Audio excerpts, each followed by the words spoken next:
அன்பு மகிழும் சேனல் சார்பாக உங்களோட தொடர்பில் மிக்க மகிழ்ச்சி அடைகிறேன். இந்த நாள் நல்ல நாளாக அமைந்து கொண்டிருக்கிறது. என் வீட்டிற்கு அருகில் உள்ள இந்த பெண் குழந்தையானவள் என்னிடத்திலே பிறந்தநாள் வாழ்த்து பெறுவதற்காக வந்து கொண்டிருக்கிறாள். இந்த குழந்தைக்கு நான் வைத்திருக்கிற பெயர் முகில் என்று வைத்திருக்கிறேன். உன்னுடைய பெயர் என்னம்மா?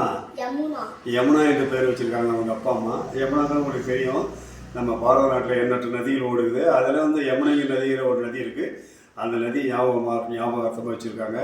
இந்த குழந்தை ரொம்ப நல்லா படிச்சுட்டு இருக்கு. எத்தனாவது படிக்கிறப்ப? தேர்ட் ஸ்டாண்டர்ட் படிக்கிறீங்களா? நல்லா படிக்கிறீங்களா?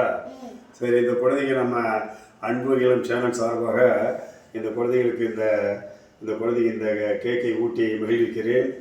அதோடு கூட நான் நேற்று பந்தளம் சென்று ஐயப்பனுடைய திருவாபரணை பெட்டியை பார்த்து தரிசனம் செய்துவிட்டு அங்கே இருக்கிறபோது அங்கு பிரசாதமாக அப்பம் விற்று கொண்டிருக்கிறார்கள். அந்த அப்பத்தை இந்த குழந்தை கொடுப்பதில் மிக மகிழ்ச்சி அடைகின்றேன். உண்மையிலே இது மிக மகிழ்ச்சியான தருணமாக இருக்கிறது. இந்த நேரத்தில் எல்லா பெற்றோர்களும் தங்களுடைய குழந்தைகளை நல்ல குழந்தைகளாகவும் திறமை உள்ளவர்களாகவும் பண்பாடு உள்ளவர்கள் நமது பாரம்பரியத்தையும் பண்பாட்டையும் கட்டி காக்கக்கூடியவர்களாகவும் வளர வேண்டும் என்பதுதான் என்னுடைய ஆவலாக இருக்கிறது. அந்த வகையில் இந்த குழந்தை நன்றாக வருவார். நம்ம எல்லோருடைய சார்பாக இந்த குழந்தையை நான் பாராட்டுகிறேன். அந்த குழந்தைக்கு ஆசீர்வாதம் செய்கிறேன். இந்த மாதிரி வச்சுக்கோமா, சத்தமாக சொல்லணும்.